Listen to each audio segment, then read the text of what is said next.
You're right, Zach. I really like this tier list format.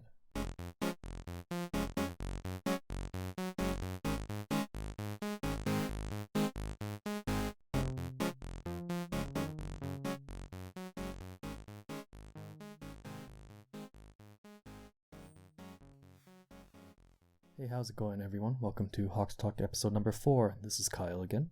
Today I'm going to be talking about or creating a tier list for rules for our RBSL Simulation League. As all of you are aware, we sometimes have pretty heated conversations in our WhatsApp chat, and that often ends up with saying or people going, hey, we should have this rule, or this rule is dumb and it should be repealed, and such like that. And as part of the rules committee, one of the 4 or 5 members, I think we do pretty well. Yeah. But anyways, I guess I'll go into that a bit later. But as Max announced a few weeks ago, if you would like to nominate yourself, or if you would like to nominate someone else for the rules committee, please go ahead and do so. It'll be interesting to see who gets to join. Not to be elitist or anything, but yeah. So before I begin, I'm going to have to give a little bit of a background on myself in order for me to before I get into the tier list. I've been in the league since the late 70s, so actually, as far as I know, during the early to mid to late 70s prior to me joining, there weren't many rule changes at all, especially because the switch from FBB2 to FBB3 had just occurred. So essentially what I'm saying is I'm a boomer, and I've been here for almost every single rule change in our league that are relevant to us, perhaps. And to those who are not aware, the members of the rules committee / league office will be myself, Brian, Max, Ed, Jesse with the Cavs, and Kyle with the Wolves, who is also one of our commissioners along with Max.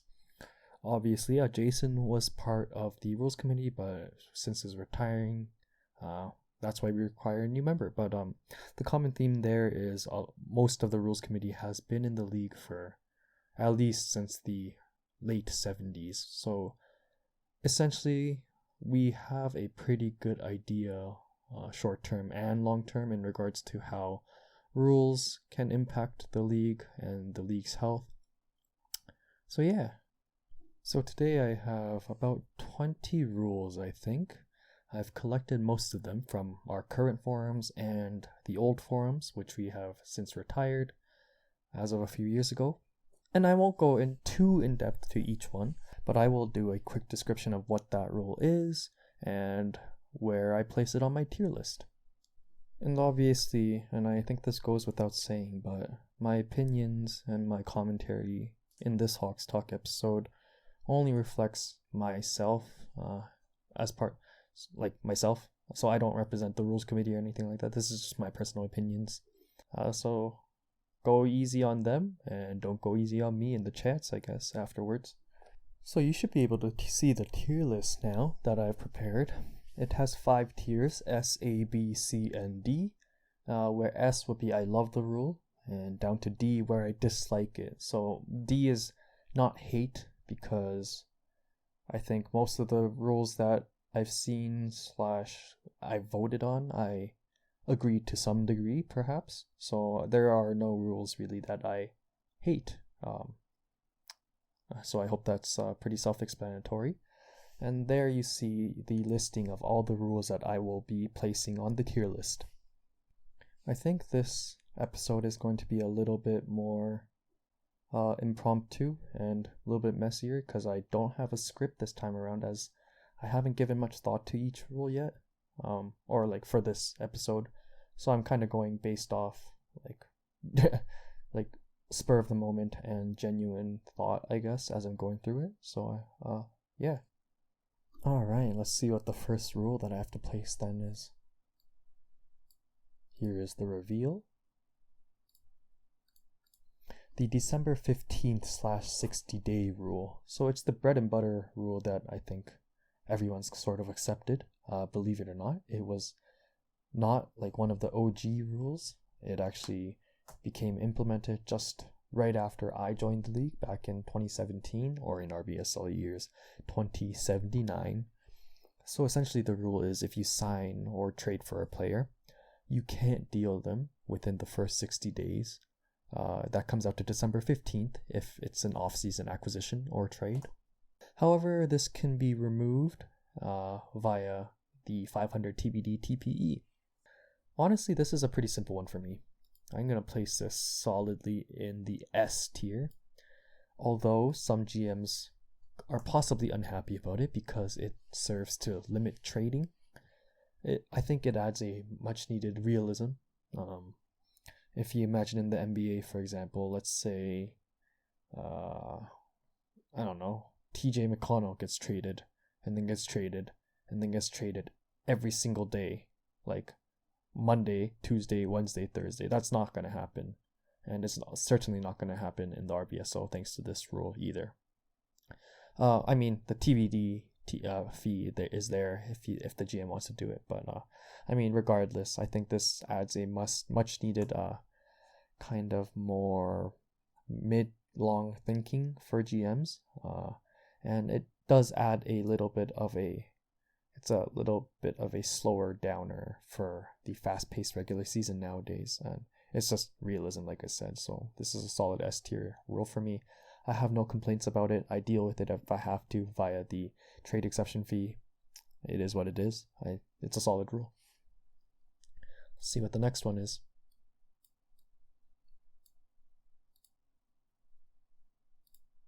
The free throw boost. So I threw this in here, although it's not really a rule change. It is major enough that I think it warrants one. This was not voted on. Chris Koenig, so the Magic previous commissioner from the Boomer era, he kind of just implemented it. But essentially what happened was in the game's code and in the league options, there is a free throw multiplier. There's actually multipliers for every attribute, I believe. But essentially, you boost it up. That means players in the league are going to shoot free throws better in general. So Chris boosted it up. Ironically or coincidentally enough, I'm pretty sure he lost to one free throw or missed because of missed free throws in the playoffs just a few weeks prior. But I genuinely think that was not the primary motivator. It was honestly just needed. Free throw shooting was abysmal. So they increased it such that the average free throw percentage will be a little bit closer to the NBA level. I'm not really sure where it's at now in comparison, but I mean, let's see here. The consequence was that guys like Jaylen Brown, who were terrorizing the league, got even scarier, I guess. But regardless, this is a S tier rule for me. It was a much needed change. There was a lot of frustrations around it. It made the game a little bit more accurate in terms of its attributes and just player profiles and such. So I think it was a good change. Well, like I said, it's not really a rule anyways. It was a change in the league options. So whatever, but I mean, regardless, it's up there for me. Making sure I'm recording. All right. So next up, let's see what's up here. The trade tax rule. So I can't recall when this was actually implemented. I believe there was a first iteration that continues to this day, I think. I'm not sure. Someone will have to correct me on that. But the trade tax rule, essentially newly signed free agents on non-minimum salaries cannot be traded without paying a TPE of 50 TBD per million. All right. Like I said, this is all impromptu for me. I haven't really thought about it. The trade tax rule.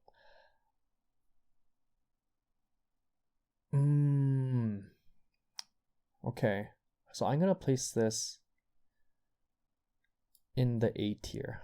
I think it's necessary. Before this rule was implemented, players with large salaries were getting traded like crazy immediately after signing or being signed in free agency, like Brian maxing or Fendi specialing in a sense, Caleb Drake, and then flipping him right away. That man was making 20 million or something like that. And I mean, signing guys on 2-year team option 20 mil or max deals was very common and were immediately traded by the top tier GMs. And I mean, like, why not? There was no cost for it, so this kind of curbed it a bit. Actually, in regards to that, I'll keep it in A tier. Sure, like I said, a lot of these rules curbed trade to some degree, so preventing GMs from trading like mad. But it's a necessary evil, I think. Like, yeah, I mean, it's pretty simple for me. Cool. Next rule. The new GM amnesty. I mean, this is a no-brainer. This goes straight to the top. Especially, it's not a common occurrence anymore, and I'm very glad for that, because whenever there's a GM vacancy, so for example, Jason retiring, we immediately within like a week, usually within the same day, we have a GM stepping in. So therefore, there's no more weird ass CPU contracts given out. And like, these were atrocious. Like, you newer GMs might not know, but we're talking about like color bait guys getting maxed by the CPU and such, like stuff like that. I mean, like, as that was occurring, plus like, I understand the opportunity for new GMs coming in to kind of build their own team. So certain big, large contracts can be a huge deterrent. So for those reasons, this is a solid S tier.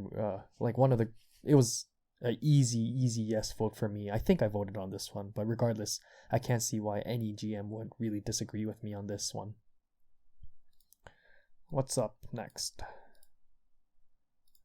The 3 seasons out rule. Okay, here's where we start getting spicy.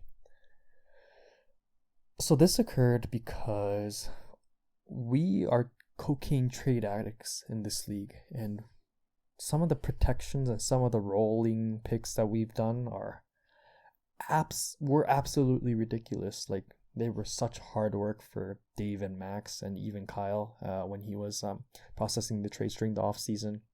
I mean, I 100% understand why they did it. Like, for 20 to 30 seasons, we were going on trade frenzies with like ridiculous pick protections and pick conveyances that resulted in a lot of messy, incorrect trades, and even ended up in Doc making that beautiful Google Drive spreadsheet of whose pick is that, which I frequent a couple times a week, really, or during the off seasons at least. So I understand why we implemented it, and I don't think this wasn't even a rule that. No, I think we voted on this. Yeah. I voted yes, I'm pretty sure, for the sake of the commissioners. But I dislike it. Because, like I said, a lot of these rules are trade curbing. And this was one of the most major trade curbing rules that we've experienced in this league. And to be honest, it kind of sucks. It really sucks not being able to trade picks that aren't showing up on our HTML page.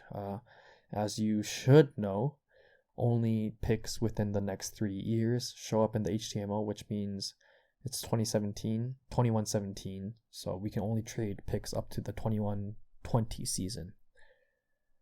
And that really limits the assets that you can deal. Like, for sure, I think the previous like convention was that you can trade picks up to 6 seasons out or something like that. And I understand that it's hard to track. I understand that it just makes everything so messy, even with Doc spreadsheet. But pick protections have become a lot more naked in some sense, less deep, very straightforward, which is a good thing for sure. But like, it just limits the amount of stuff that we can work with as GMs, like limiting assets and such. So I personally dislike it a lot, but I understand that it's perhaps a necessary evil. And for the most part, it's been like 3 or 4 or maybe more seasons. Where for the most part, I guess we're adapted to it, so it's whatever. But I personally am not a fan, and I think a lot of GMs would agree with me, especially guys like Brian. Like, I know the Stepien rule is a thing in the NBA. I don't think that is a good fit for us in this league. But I also wish there was just a better solution for this, because, yeah, I'll keep it at that. Next up, the Lloyd Trigg rule. Ooh, okay. Story time. Actually, no, I don't even remember the details, but Lloyd Trigg was a 3-point sharpshooter, an all-star scorer. Actually, I don't remember if he made an all-star game, but he was the 21st pick, I believe. I had the 20th pick. I had the choice between him and David Breed. I ended up taking Breed. Probably my mistake, but I mean, I retired Breed's jersey, so it's whatever. Anyways, this was a Brian rule. I believe Brian was doing some sort of cap circumvention with Lloyd Trigg and his yellow contract or something like that. Although I think he got maxed at some point as well. But regardless, essentially the rule comes down to you cannot reacquire a player that you have traded away within the same league year. So, for example, you may have seen in the WhatsApp chat a couple days ago where I immediately cut Randall Boulware and Lawson? Bobby Allison? No. Oh, Basil Moore. That's right. Well, I cut them, and then Alex asked in the chat, can I try to sign them? And I think the answer was no, due to the verdict of the Trigg rule. And yeah, I mean, it's a fine enough rule. I think it makes sense for the purpose of curbing cap circumvention by top tier teams, as well as a realism kind of thing. Also, I'm ambivalent to this rule. Yeah, I mean, I also don't think that cap circumvention was common enough that it needed an entire rule around it. But I mean, like I said, the realism part also comes into play. So I'm ambivalent. I think it's a fine rule. It doesn't really affect me too much. It doesn't affect many GMs at all, really. So it's whatever. Next up, the trade block chat rule. I hate it. As much as Doc was infamous for doing this, I did it all the time too. During my competing years in the mid-90s, amongst other times, I would spam out my minimum offers such that I had a full roster of 20, of which like 10 of them were minimums, and I would just spam them on the trade block. I remember doing that. So it's not just Doc, and a lot of other people did it too. Well, I guess it got annoying. Doc's minimum FA collages is a big joke in our WhatsApp chat, right? I mean, like, whatever. I don't like this rule. I think it's just if I may quote Itoin, too many rules. Minimum number of players equals 10. Very self-explanatory. This was part of our clarification for hard cap violations also. I think I spearheaded this rule actually as I was writing up the hard cap rule violation revamp as well. And I'm surprised that something like this wasn't implemented earlier. There's a number of reasons. First of all, the program will literally not let the commissioner process and run sims if any one of the 30 teams has less than 8 players active, I believe. So what if someone gets injured? In a number of cases, including myself, it's happened to me before too. The commissioner would sign a red garbage player just for the sim and hope that the affected team has 8 players again for the next sim. So this is a no-brainer. This is a S tier rule for me. It makes the commissioners' lives easier. It also kind of encourages activity in almost a way. It still happens now, or maybe less so, but like inactive GMs just never signing anyone, and as a result, them having like their couple rotation players or whatever, and then nothing. So sometimes, I don't know. I mean, I'll keep it short and just say I think this is a no-brainer for making commissioners' lives easy, as well as from a realism perspective and a GMing perspective. You really should have at least like 9 to 10 players. So it could have been 9, but we chose 10. It's whatever. It's a good rule. It also adds some cap skill to. Sorry, that's a weird way to phrase it. It adds some more skill required for the GM. Yeah. It's just another thing to consider as you're building your team, which I think is a good thing. Next up, okay. Coaching points plus anti-tanking measures for the first iteration. So this, when I'm talking about the first iteration, this is the mid 2080s. So I think the first year we did this was 2084. Now I got to give context to this before I talk about it. At the time, the league was nothing like what it is now. There were a ton of inactive GMs.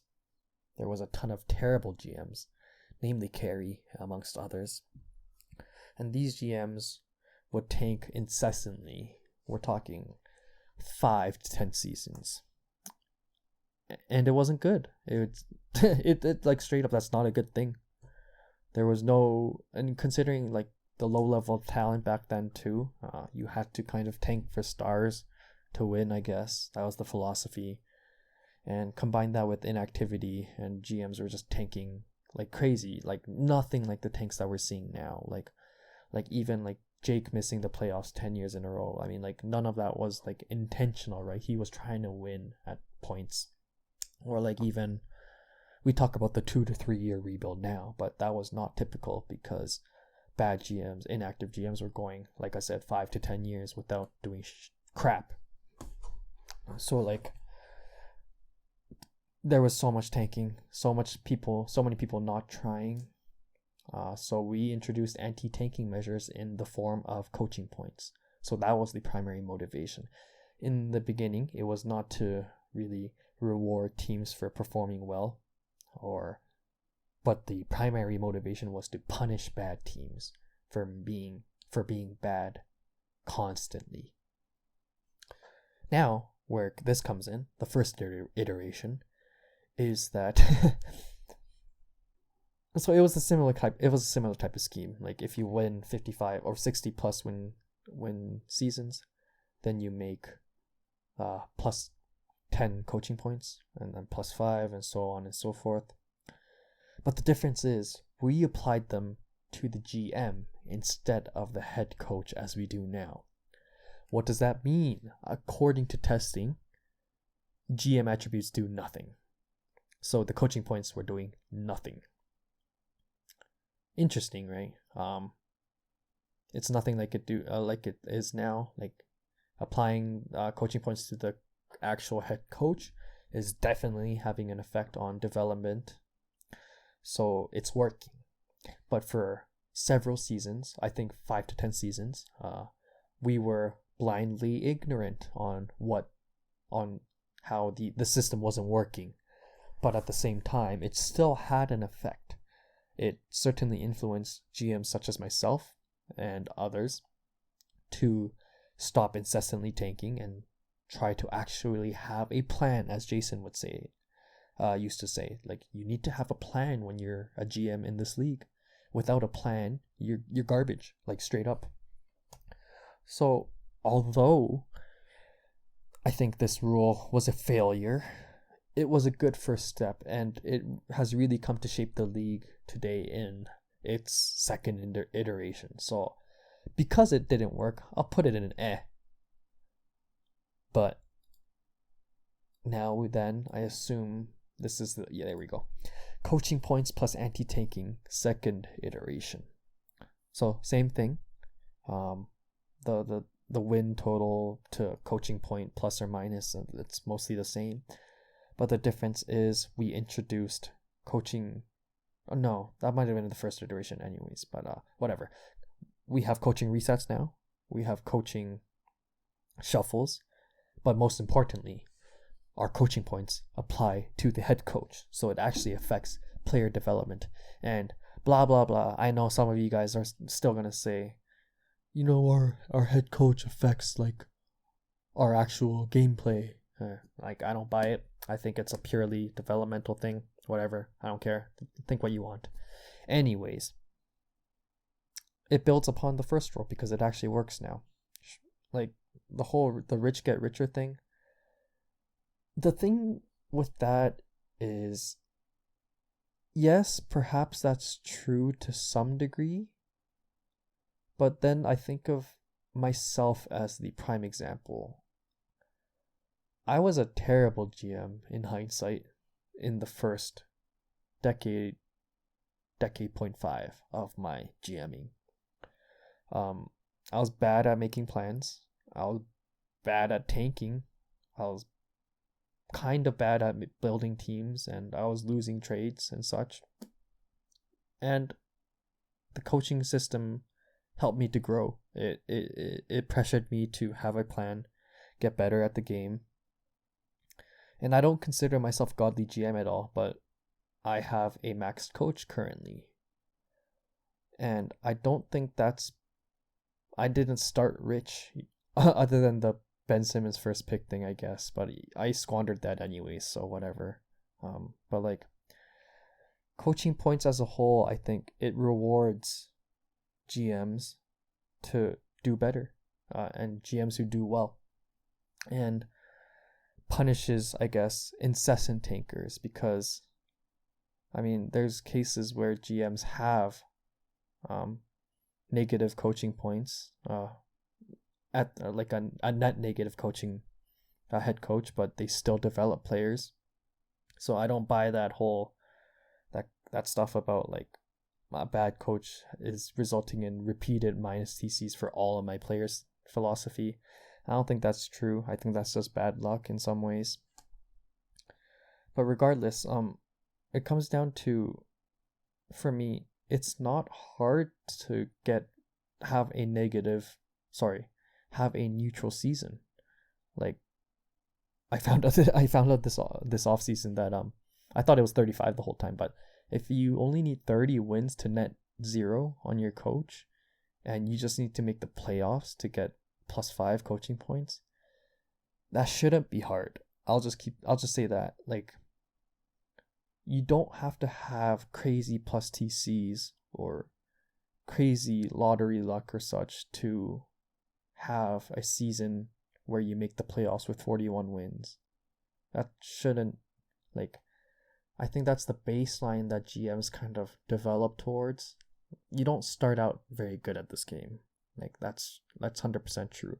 That's why we have the coaching point freeze period at the very beginning of your tenure. That's why we have resets. And the coaching point system is a net positive in my opinion, because it pushes people to get better at the game. It adds incentive for middling teams like myself, and it still rewards good teams for being good. And it pushes tanking teams to stop tanking incessantly. And that's for sure. It works in that sense. So I am going to put this, I mean, I am obvious, like I said, I'm a primary benefactor from this rule. And like I said, this tier list is a reflection of my own opinions, not the rest of the rules committee. But I freaking love this rule. Like, it's like pulling myself up by the bootstraps to get a max coach. I love this rule. I'll keep it at that. That was a bit of a ramble. Next rule. Okay. TBD extension 2x. So, to those who don't know, in the early 80s and prior, no matter who the player was and such, whatever, no matter how good they were, whatever, when you TBD extended a player, you used to extend that new salary year would be 1.2 times the previous year. Now, I can't exactly remember, but I think the TBD cost to extend their salary depended on their previous year's salary. So the more expensive their last year, the higher the TBD cost was. But regardless, it didn't matter. The TBD extension used to just 1.2x the previous year's salary. What did that mean? That meant guys like Jaylen Brown, who were averaging 28 points a game or whatever, tearing up the league, coming off his rookie contract, Palm extended him for 1.2x, which means he was making significantly less than the maximum he deserved, and Palm had a dynasty because it's so much easier to build a very productive, strong team when you have manageable salaries and you don't have a max salary. Like, that's why rookie contracts are so valuable. That's why good GMs push their chips in while they still have rookie contracts, because it just makes sense. And it was broken. TBD extensions were absolutely broken because of this reason. Like, TBD cost whatever. You can write articles. I used to write a ton of articles back then. And you could make up a heavy TBD bank, especially Palm. He was writing a lot of content back then too. So it was broken. Oh, it's simple as that. So we changed it. So it's 2x the previous year's salary. That was a positive first step. So for that reason, I liked it. Why is it I like it and not love it? Because it wasn't enough of a nerf. Okay. Like, not just the maximum deserving players, but even like fringe players who were making 1.5 million in their last year. You extend them 3 mil. That's still like nothing. So like, although it was a good step, it wasn't enough, and therefore I think this is that rule. We changed it. Changing the 2x salary for a player's TBD extension to the max allowed for their tenure in the league. So that meant that if you had a player who was eligible for the 20 million max or 24 million or whatever, it didn't matter. It doesn't matter. And it's what we have. It's the rule we have now. If you TBD extend them, they will get the max that they're allowed to. And it has its side effects. It has its downsides, because now you have players. Let me try to think of an example. Let's first say, for example, Thomas Carroll on my team currently. No, I traded him. Thomas Carroll on the Miami Heat. Let's say he didn't offer an extension. Would I have TBD extended him? Heck no. He would have been making 20 or 21 million or whatever it was. And he's not worth that for the project or for the player that he is. Now, that's an unfortunate side effect. Like, players like that getting salary tagged, making the max.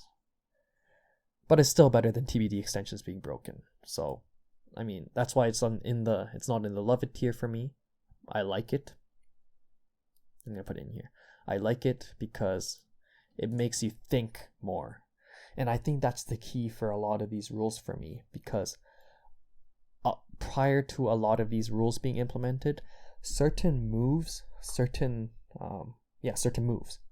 were a no-brainer for GMs. Like, there was no reason for you as a GM not to do certain moves. And prior to both these TBD extension rules, there was no reason for you to not extend them. Like,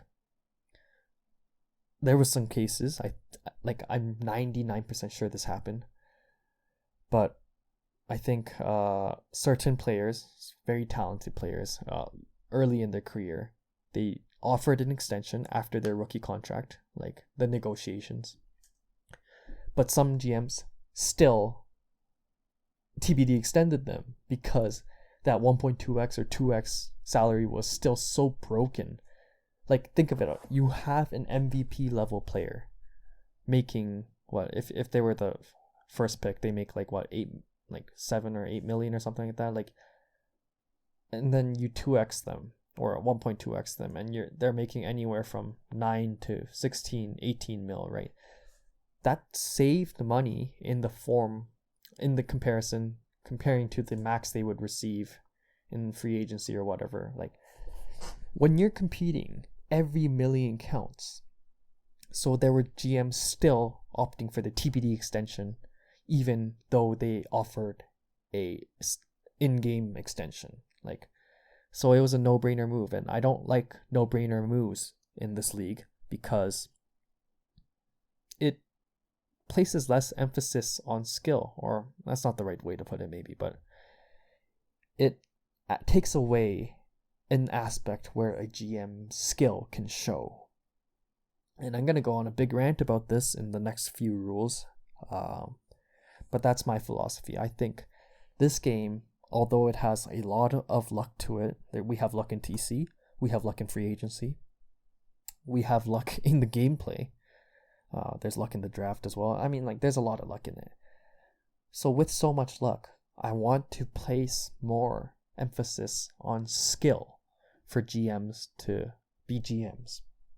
And when you have no-brainers, like TBD extensions in its original form, it takes away from the game and takes away from enjoyment of the game for me. Enjoyment in the league for me. Okay. So it comes down to that. So these TBD extension rules, they're good. They were needed. Are they perfect? No. That's why they're still in the like it for me. Okay. So I assume now then this is restricted free agency, and oh boy, let's get into it. Oh, okay, no. All right, waiver system. To the newbie GMs, how waivers worked back then was first of all, you could cut any player. There were some cases where the commissioner blocked it, but generally you could cut any player, no matter their salary. And you still take the cut salary, the 70%, but you could cut anybody. Now, what happened then, you may ask, to the player? Essentially, it was first come, first serve. After that person places the cut order in the forums, the first person to say, I sign X, they would get him for the minimum salary. Why is that bad? There have been cases, or prior, like back then, where very good players were being cut for a variety of reasons, but let's just say because the GM wanted to tank, okay? And what would happen is contenders but teams would get that player out of luck, or pretty much out of luck, or because, hint, they were warned by the team cutting that they can get this great player for free and at a minimum contract. That was broken.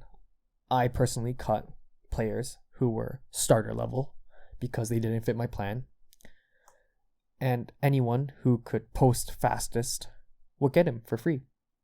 I don't think that's very fair, particularly because we're a global league, right? We have guys like Gasper or Yanez in Europe, or Fendi in the Philippines. Like, those guys were getting screwed because they sleep at different times. They live different lives because of different time zones, right? So, and then there was also that hint part where, like, I personally did it, where I think Palm did it to me once. He cut someone good. I think it was that shooting guard who was like 6'5", good defender, kind of scored inside, like, whatever. I don't even remember his name, but I can find him probably. But Palm was cutting him, and Palm messaged me saying, "Hey Kyle, I'm cutting this dude. I don't want contenders to get him. Do you want him?" So I was like, "Yeah, post him up." So he posted the cut, and I posted the sign right away, immediately, just to make sure no one else got him. And I don't think that's fair. And I don't think a lot of us thought that was fair. And that was a loophole, not a loophole, but something that was broken in the league. So we introduced the waiver system. It took decades, but it is now implemented as we know it. And I think it's very good. I love it. This is a love it rule for me. It's fixed the primary problem. It also had unintended consequences that I actually like, because players, GMs actually have to think. Like I said, it's the no-brainer thing. Like, I like when we inject more skill into the game, more GM skill into the game, and I think the waiver system and how it treats cut salary and how it treats like salaries of signed waivers, like claiming someone off waivers, I think it adds another dimension to the game. So I love it. And it, like I said, it's just a more fair system overall. Okay. our final 2 rules here. All right, and you know what it is. Restricted free agency. Oh, sorry, I hit my mic there. Maybe I'll edit that out. But anyways, before I rant, I need to preface with this. In the early 80s, I was one of the biggest pushers to the senior members of the league for restricted free agency. I remember, and Paul might remember this, in the 2078 offseason, when I first joined the league, I messaged Palm, and I think my words were, so like, I have a lot of former players in free agency. Is there a restricted free agency, or am I just gonna lose Brendan Curry here? And Palm was just like, so how we do it in the program and how we do it in the league is there's no restricted free agency. You just pay whatever you want to keep a guy or you want to sign a guy, you pay him. And considering I had in the years forward, I had a rookie contract MVP in Ben Simmons, and I was seeing players who were very talented and who would potentially leave in free agency. I pushed for a restricted free agency rule because it made sense. It, like, GMs should have the ability or the choice to retain the guy should they wish to a certain degree, or at least their first contract after their rookie contract. That's fair enough. Okay, now we weren't regular GMs like myself didn't have that much input on new rules, to be honest. So it was not a thing for a long time before we implemented it in the 90s or the hundreds. I can't remember exactly when. No, it was definitely the late 90s, I think, because Zion was a culprit here, and I'll talk about him. But as you know, restricted free agency, players entering their free agency, first free agency off their rookie contract, they can be designated as a restricted free agent, and they can be matched by the home team so that they can retain him. And the original rule was that opposing teams cannot add team options to their offer and must give offers of at least 3 years. Now, I'll start off with where I'm going to place this rule. I'm going to place it... this is a tough one. I'll leave it here for now. Restricted free agency was a good addition. It was much needed for the reasons what I've stated so far, and just for helping new GMs retain their guys, helping old GMs retain their guys too. And it sucks to lose guys in free agency. I get it. So that's why it was much needed. Now the problem is it was broken. In its first iteration, I've got to say it. And for that reason, I'm going to put it in the dislike. I dislike it. I've never seen, other than free agency never became so boring. Sorry, I don't know how to phrase this. After the implementation of restricted free agency in its first iteration, the game got really boring in some ways. Plus, it was enabling dynasties, or should have been dynasties. I wasn't exaggerating in the WhatsApp chat when I said and I think I've said it before, but I love the premise of restricted free agency, but it ruined the game. Because in my mind, it really did. Because it was a no-brainer, and I hate no-brainers in this game. It was a no-brainer to declare someone as a restricted free agent.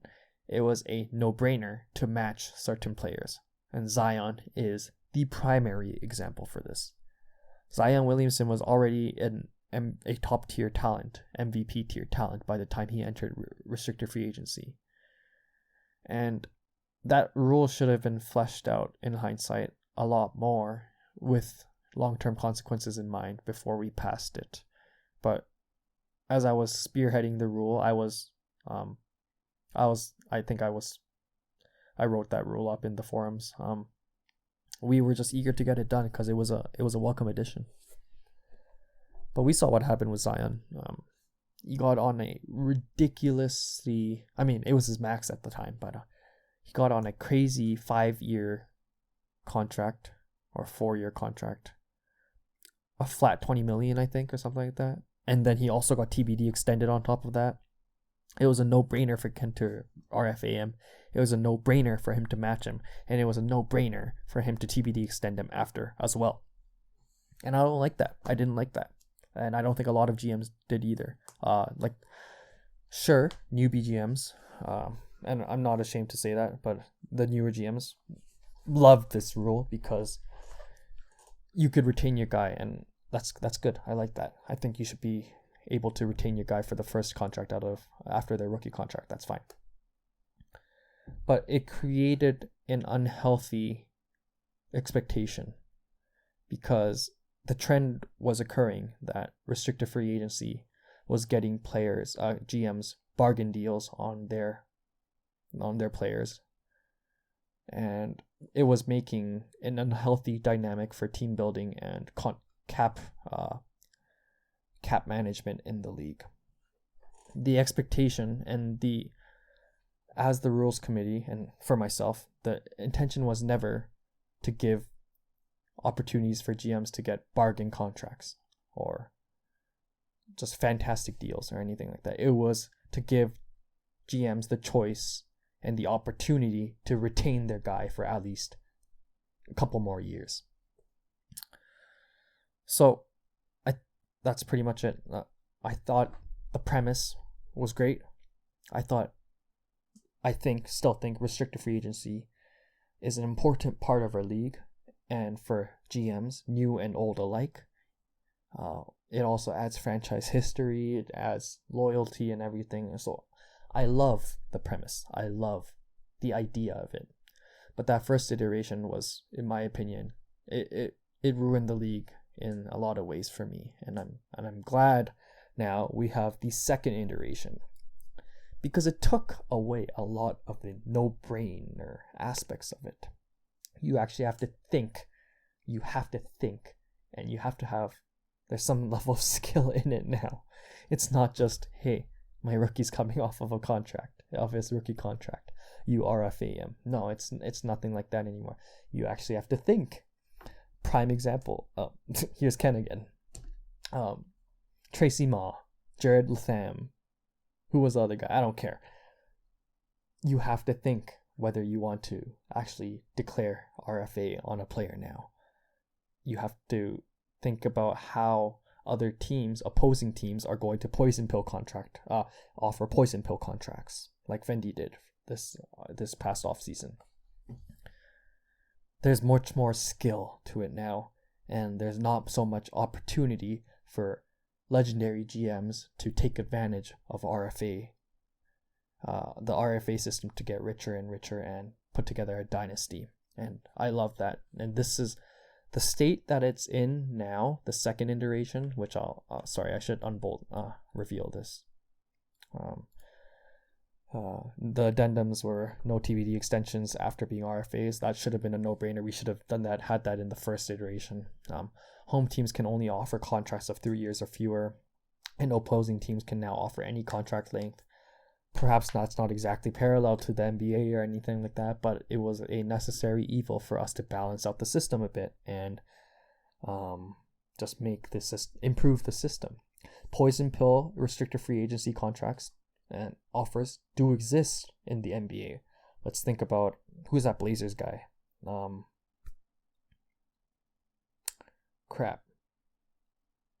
I cannot remember. But even Bogdan Bogdanovic, for example, this past the last off season. Oh, I'm sorry about that. The last off season in the NBA, they had to be thinking. They had to think: are we gonna match him? Are we gonna not? And I think the second iteration that we have really introduced that into the, in my opinion, terrible first iteration of restricted free agency. So in its state now, I think we have a really good balance. And I think Zach put it in a really nice way a couple of days ago or last week when he said, the system isn't broken. as it is. The contracts, the RFA, and like how it works is not broken right now. Just because something does not go your way doesn't mean that this whole system and everything is set up wrong. So I completely agree with him. Like Ken again is the prime example here.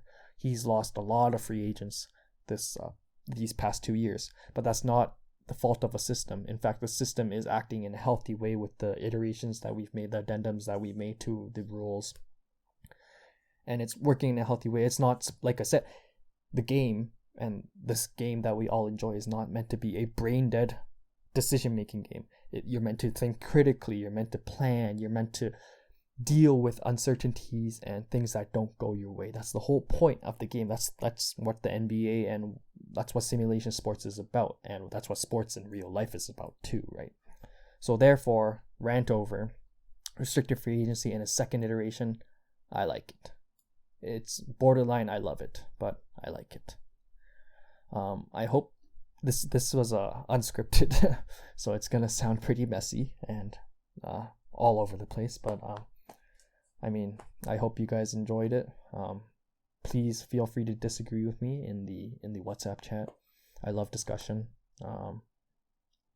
And I hope I provided some context and a boomer evaluation and opinion on these rules, especially for you newer GMs. Okay. Thanks for listening. Who knows what the next episode of the HawksTalk is going to be about. Who knows? Maybe I'll have a guest on or something. I don't know. Well, I'll figure it out. But again, thanks for listening. Talk to me about these rules, and I'm sure there's gonna be some heated conversations maybe in the WhatsApp chat about RFA in particular. But we'll see. Anyways, talk to you later. Bye.